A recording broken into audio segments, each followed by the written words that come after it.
होंगे।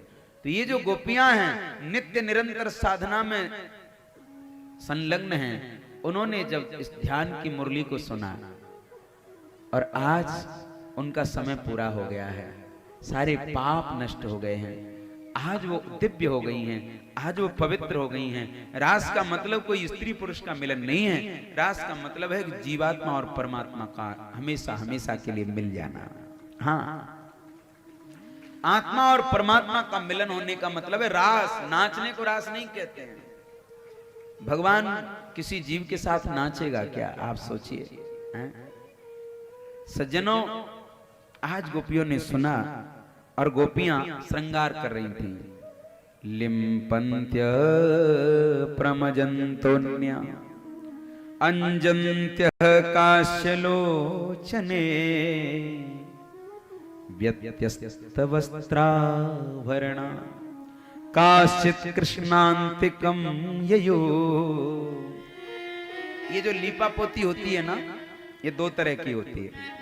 एक तो घर आंगन को लीपते हैं अपन लोग, और एक इस चेहरे को लीपते हैं। हाँ, ये भी तो एक लीपा पोती है ना। तो कुछ गोपियां ऐसे साड़ी को लगा लेती थी पहले महिलाएं, जब लीपा पोती करती हैं अपने वस्त्र थोड़े से ऊंचे कर लेती। जो गांव से संबंध रखते होंगे उनको पता होगा। तो गोपी के हाथ माटी से सने हुए हैं, गोबर मिट्टी से सने हुए, उसके कपड़ों में भी मिट्टी लगी है, अरे उसके चेहरे पे भी कहीं कहीं मिट्टी लगी है, बालों पे भी मिट्टी लगी है। और जैसे ही सुनना अब इस कथा को ध्यान से, भागवत के प्राण हैं 5 अध्याय, रास में 5 अध्याय हैं। ये भागवत क्या है? कृष्ण का स्वरूप है। और 10वें स्कंद क्या है? भगवान का हृदय है। और ये रास पंचाध्यायी के 5 अध्याय भगवान के 5 प्राण हैं। अगर भागवत में से रास के चरित्र को निकाल दिया जाए तो भागवत निष्प्राण हो जाएगा। इसलिए अभी आप प्राणों की चर्चा सुन रहे हैं, भगवान के प्राणों की चर्चा, और बड़े ध्यान से सुनिएगा।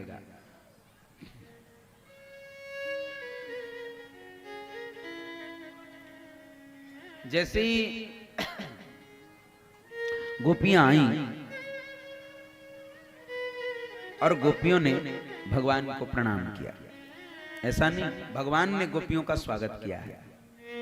कुछ गोपियां अपने चेहरे की लीपापोती कर रही थीं। इसमें लिखा है कि एक गोपी ने एक आंख में काजल लगाया है, दूसरी में लगाती तब तक वो बांसुरी सुन ली, तब तक वो ध्वनि सुनी और वो आधा श्रृंगार करके ही पागलों की भांति चल दी। अच्छा, एक बात पूछें, अगर कोई प्रेम का किसी प्रेमी से मिलने जाए संसार की, तो क्या इस स्थिति में जाएगी कि एक आंख में काजल लगा, एक में लगा ही नहीं है, वस्त्रों में मिट्टी है, वो इतना मेकअप करके जाएगी? राधे राधे। हाँ, यहां पर कोई मेकअप नहीं है। ध्यान से सुनिएगा इस कथा को, मैं इसलिए स्पष्ट करके कह रहा हूं कि इस कथा पे लोग उंगलियां उठाते हैं और हम लोगों को शर्म नहीं आती। तो भगवान है भाई, हमारे जैसे कामी पुरुष नहीं है वो। हम लोग वासना में रहते हैं ना, वही कचरा हमारे दिमाग में भरा रहता है। हाँ, ये जो गोपियां हैं वो भगवान से मिलने गई हैं, शरीर का भान ही नहीं है कि शरीर पे क्या लगा है, हम क्या पहनी हैं, कैसी हैं हम। जैसे ही भगवान ने इस दशा को देखा, जैसे प्राण आत्मा शरीर को छोड़ जाती है, वैसे ही घर द्वार को छोड़ करके एकदम भागी गोपियां। इसी कथा को स्वामी विवेकानंद ने जब विदेश में कहा अपने प्रवचन में, तो वहां की देवियों ने कहा इम्पॉसिबल, ऐसा नहीं हो सकता। क्यों? बोले एक पुरुष के लिए इतनी संपूर्ण स्त्रियां कैसे भागेंगी? उन्होंने उसका जवाब नहीं दिया। मेरी माताओं, ध्यान से सुनना, मेरे बंधुओं, कथा करते करते उठ करके खड़े हुए, और वो कोई भागवत करने तो नहीं गए, वो तो प्रवचन करने गए, इसलिए उठ के खड़े हो गए, इस पे तो मर्यादा है। जैसे ही खड़े होकर के भागे, वो तो यंग महात्मा, ब्रह्मचर्य का पूरा तेज, 6 फुट लंबे स्वामी विवेकानंद जी महाराज। आज भी चेहरे को देखो तो नतमस्तक हो जाते हैं हम लोग। जैसे ही भागे, सारे अंग्रेजन पीछे पीछे भागे और कहा, बोले बाबा और सुनाओ ना। बोले क्या सुनना है, क्यों सुनना है? अरे ये सब ऐसी काल्पनिक बातें, ऐसी झूठी कहते हैं हम, तो आप लोग जाओ अपने घर। नहीं महाराज जी, सुनाइए ना। बोले एक बात पूछें, जब मैं एक साधारण जीव, उस ईश्वर की कथा कहने वाला, आप मेरे पीछे भागती हुई ऐसे आ गई, सर्वस्व छोड़ करके, कोई परवाह नहीं की आपने पति की, पुत्र की, समाज की, और लगता है इतना कभी भागी भी नहीं होंगी।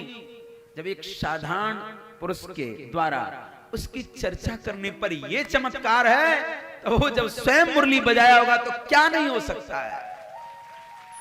सामर्थ्य है किसी की का रुकेगा, नतमस्तक हो गई। एक देवी तो बोली, आप बड़े सुंदर महात्मा हैं, आप बड़े ज्ञानी हैं, मैं बहुत सुंदर हूं, आपका और मेरा कहीं बालक हो तो कितना सुंदर होगा, कितना गुणवान होगा। विवेकानंद जी से कहा, मैं पुत्र चाहती हूं आपसे। विवेकानंद जी ने कहा, इसमें शादी करने के लिए क्या जरूरत है, शादी की क्या जरूरत है। बोले बिना शादी के पुत्र कैसे होगा। बोले जैसा जैसा हम कहें वैसा करेंगी आप। बोले बिल्कुल करूंगी, यस। जैसे ही वो महाराज जी ने कहा कि तुम बैठो, नेत्र बंद करके सुनना इस बात को ध्यान से, हमारे भारत का चरित्र क्या था और आज क्या है। ये कथाएं अपने बच्चों को सुनाओ और अपने जीवन में पहले लाओ, तब बच्चों को सुनाओ। जैसे ही विवेकानंद जी ने कहा, माता जी बैठो, जैसे ही वो बैठ गई, नेत्र बंद करके ध्यान से सुनना। विवेकानंद जी लेटे, कथा ऐसी आती है, और उनकी गोद में अपना सर रखा और दाहिने हाथ से उनकी ठोड़ी को इसको ऐसे स्पर्श किया और प्यार से कहा, बोले मां आंखें खोलो। जैसी उसने आवाज सुनी, उसको पसीना आ गई और आंखों से आंसू बहने लगे। बोले ये तो मैंने कभी नहीं सोचा था, तुम मुझे मां कहोगे। बोले हमारे भारत की यही संस्कृति है, मातृवत प्रदारेषु प्रदारेषु लोष्टवत आत्मवत सर्वभूतेषु या पश्यत स पंडित। जो दूसरे की मां को मां माने उसे पंडित कहते हैं।